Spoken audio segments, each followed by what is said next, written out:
Now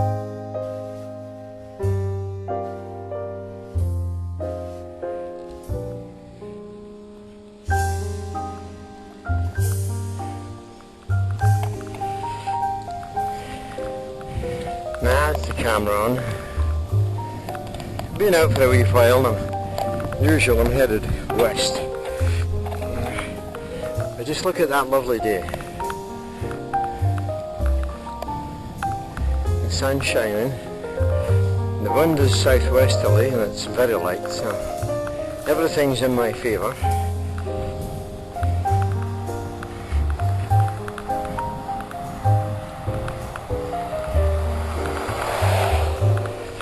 I started doing the cycle run on a Sunday now because I find Saturday just, the traffic is just too heavy.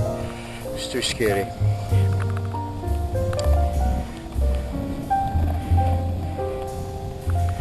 So this is a very pleasant morning.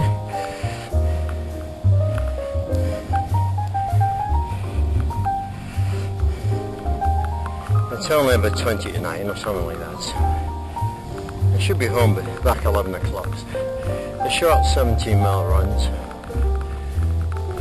And I'm cycling for joy. I don't race. I don't tear around this circuit. I enjoy the run, being out in the open.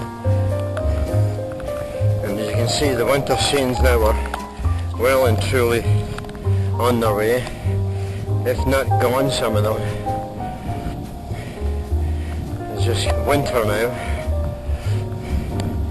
There's no ice on the road and the temperature's, it's a fine 38 degrees, so it's not too bad. Because the ice on the road, that really puts the willies up me, because I have come off twice on this road with ice.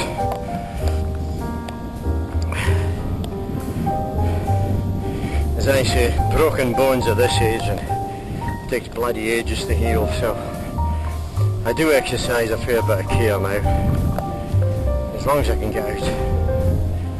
It's my joy of cycling. I mean, just look at that lovely views over there, and I'll show you this one.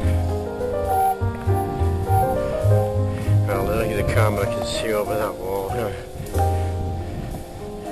There we are, so let's see.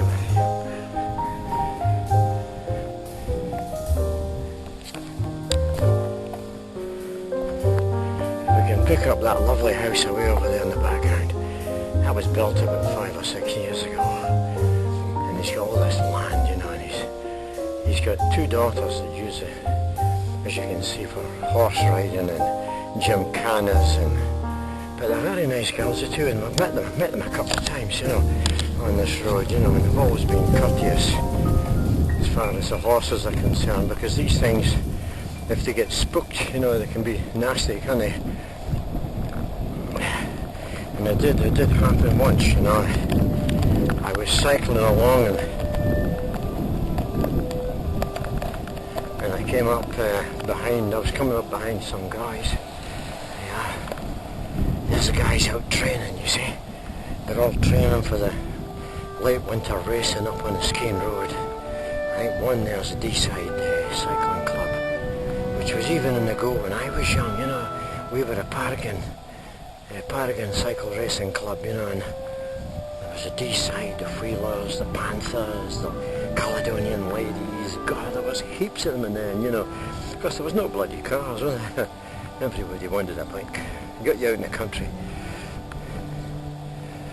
Ah, there I was racing. The thing is, I remember I was coming up behind this girl on a horse, and I don't know what happened, but for some reason the horse got spooked.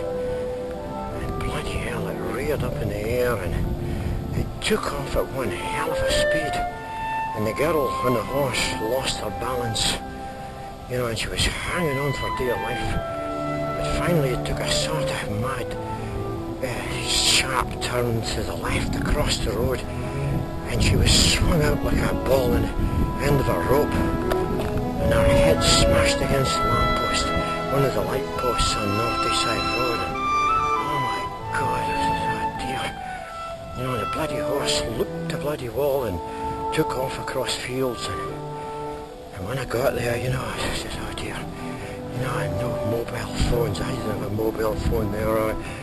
So I stood in the middle of the road and stopped a guy in his car, and told him he come over, and he says, "Oh God," and he had a phone in his car. One of these was one of the AA ones they used to have, and he phoned the ambulance, and and I just said, well, I says to the guy, I says, half of her hair, skull was showing. They'd ripped the skin right off the top of her head, and I says, "Do you think we should put it back on? I'm sure that's what we should do." And he wasn't sure. He says, "I'll leave it to you." So I said, "Well, I don't think I can do any harm." I could see the green colour of the brain, and and I had a skull, and oh my God, I says, how the hell I didn't be sick, I don't know, because blood used to frighten me. I'm worse than Dr. Martin, and Doc Martin, and I took the skin and the hair, and I just neatly put it back down onto the head, and she started to grow in a wee bit, and I just comforted her as much as I could. And then, this guy came along, I'll never forget. He came along, and he kind of sort of edged me, pushed me out of the way, and I was a bit upset. I says, "How dare you, And this other guy says to him, "You've some nerve." I says, "He's been looking after that girl, Oh, he says, I know this girl, She's from the Rudelsteiner home along the road. And however the ambulance arrived, and the police arrived, and they took my name and address, and I says, "I don't think I caused the horse to spook, but I was coming up behind it, so I don't know. I was a good 20 yards away from the horse."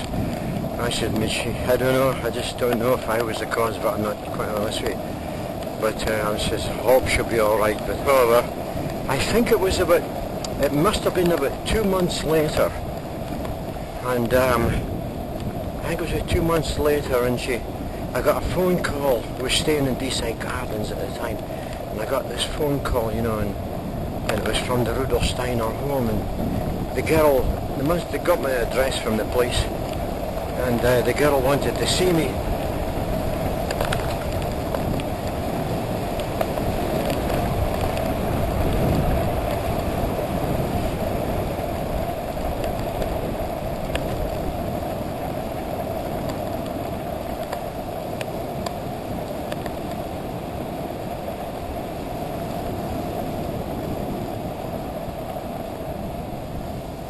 She wanted to see me, and I wasn't quite sure, I was a bit apprehensive really, because I'm saying, I hope they're not accusing me of it, I really caused the accident. I says, I wonder why they want to see me, However, I says, I'll have to go and find out.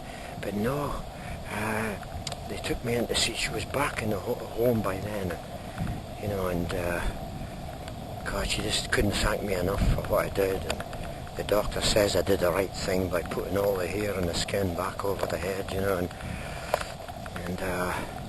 she survived, and I got the odd letter now and again in the Christmas card, but you know how these things go, you kind of slips away, does it? But however, that's there's a story about that anyway.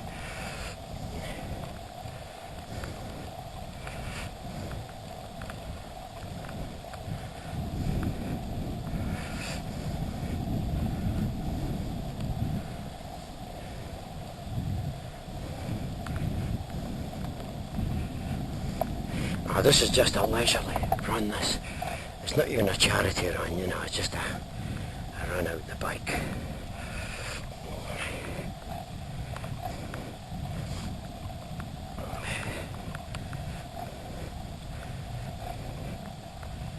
And you have this new gadget thing on this bike.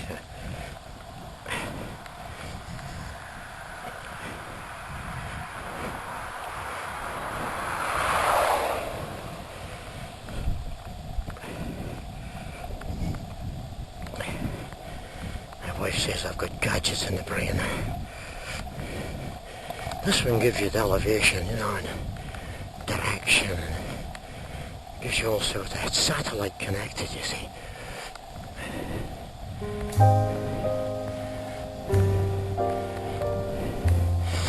Well, I used the money I got from the 80th birthday and what's left of it and paid the rest and bought it.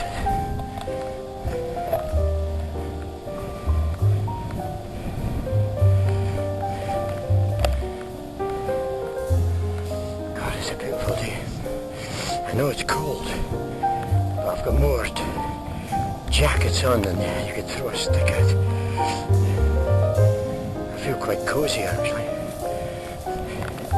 The legs, I wear shorts all the year round. I prefer to cycle, because I know that your legs always take care of themselves in cycling. You know, so I don't bother too much.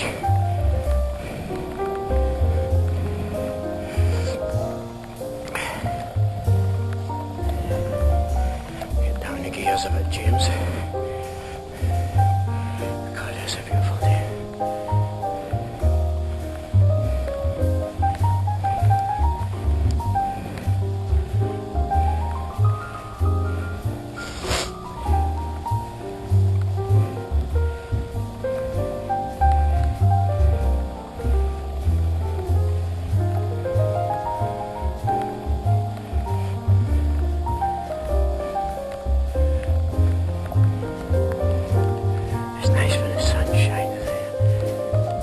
Not much to look at over there. But, you know, it's the colours that intrigue me. You know, when you look there, you see light browns, dark browns, greens, light greens. There's even red there, just at the top of the trees. You know, mixing with the bits of blue sky and the milky sort of clouds with dark bits in them. It really is.